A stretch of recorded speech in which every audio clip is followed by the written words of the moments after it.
साथियों नमस्कार। आप देख रहे हैं एबीएम टाइम्स। मैं रोहित शर्मा दिल्ली से। साथियों इस बार वीडियो के माध्यम से आज हम बात करेंगे हाथरस कांड की, जो हाथरस में सत्संग के दौरान 100 से ज्यादा लोगों की मृत्यु हो गई।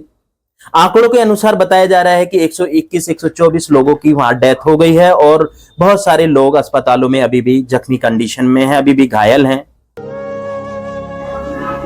वाकया है क्या? क्योंकि आज जो बाबा हैं, जो अपने आप को भगवान कहते हैं, जो नारायण हरि के नाम से और भोले बाबा के नाम से जाने जाते हैं, अगर अपने आप को भगवान कहते हैं और भगवान मानते हैं तो आखिर ऐसा क्यों हुआ कि इतने सारे लोगों की डेथ क्यों हुई? क्यों उनके भगवान ने उनकी रक्षा नहीं की? अगर अपने आप को भगवान का दर्जा मानते हैं, ऐसे बहुत सारे बाबा इस भारत देश में हैं जो अपने आप को भगवान का दर्जा देते हैं, जनता से अपनी पूजा कराते हैं और जनता की भोली भाली जनता के विश्वास को ठग लेते हैं। इसमें बात कुछ चमत्कारों की करें या कुछ ऐसी बातें करें जिससे जनता उनके विश्वास में फंस जाती है, काफी परेशानियों का उनको सामना करना पड़ता है। अब बात यह आती है कि अगर बाबा अपने आप को भगवान मानते हैं, लोगों के जनता के दुख दर्द को दूर करते हैं, तो आखिर ऐसा क्यों नहीं हुआ? बाबा ने क्यों ऐसे कदम नहीं उठाए ताकि उस जनता को जो पता था, जब आगे की बात बता सकते थे, तो क्यों उस जो 120-130 लोगों की मृत्यु हुई उसके लिए क्यों बाबा ने सुरक्षा नहीं की? क्यों मुंह छिपाकर भागना पड़ा बाबा को? लेकिन जब पोल खुलने की बात आती है, उस रहस्यमय घरों की बात आती है, उसकी रहस्यमय स्थिति जानने की बात आती है, तो बाबा के बहुत सारे रहस्य सामने आए। सूत्रों के हवाले से पता चला है कि बाबा जिन जगह सत्संग करते हैं, जो भी उनका महल है, वहां पर ना सीसीटीवी कैमरे हैं, ना ही अपनी जो गुप्त सूचनाएं हैं, जो आपकी सत्संग की कहानियां हैं, वो लोगों तक नहीं पहुंचती। तो आखिर बाबा छुपकर ऐसे क्या कार्य कर रहे थे? आखिर क्यों भोली भाली जनता को अंधविश्वास में धकेल रहे थे? साथियों, जैसा कि बताया, भारत देश में अंधविश्वास बहुत ज्यादा बढ़ता चला जा रहा है। कुछ ऐसे ही चमत्कारी बाबा अपने आप को भगवान का अवतार बताते हुए भोली भाली जनता को फंसा लेते हैं और जो भोली भाली जनता उनके जुमलों में, उनकी बातों में फंसकर अपनी बहुत सारे नुकसान कर बैठती है।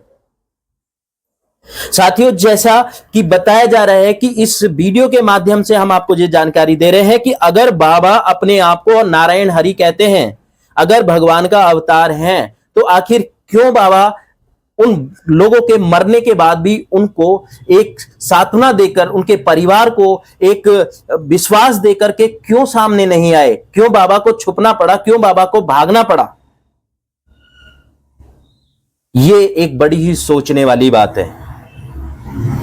अब साथियों बात करते हैं कि दूसरे अगर पहलू पर बात आती है, तो जनता जो है, जो भोली भाली जनता, उनके विश्वास में फंसकर अपना नुकसान करती है। दूर दूर से पब्लिक वहां जाती है और बाबा मुंह छुपाकर भाग जाते हैं। अगर इसको भौकाल कहें कि 10-20 गाड़ियों के बीच बाबा जा रहे हैं, कितने सारे पीएसओ, बॉडीगार्ड, कमांडो रहते हैं, तो आखिर क्या है रहस्य बाबा का? इन वीडियो को जानने के लिए, इन चीजों को जानने के लिए एबीएम टाइम्स की जो टीम है वो लगातार लगी हुई है। साथियों, जैसे ही आपने देखा कि ऐसे कांड में भोली भाली जनता को फंसाने वाले ऐसे बाबा जो भारत देश में बहुत हैं और अपने आप को दावा करते हैं कि हम ना तो पैसा लेते हैं, किसी से हम धन की डिमांड नहीं करते हैं, तो ऐसे कैसे हो जाता है कि पैसा किसी से लेते नहीं है, पुरानी संपत्ति ज्यादा होती नहीं है, गरीब घरों से आते हैं, लेकिन लाखों करोड़ों की संपत्ति के मालिक बन जाते हैं? तो आखिर कहां से आती है वो संपत्ति, कहां से आता है वो धन, और कहां से आती हैं वो महंगी महंगी गाड़ियां? ये बात जरूर सोचने योग्य है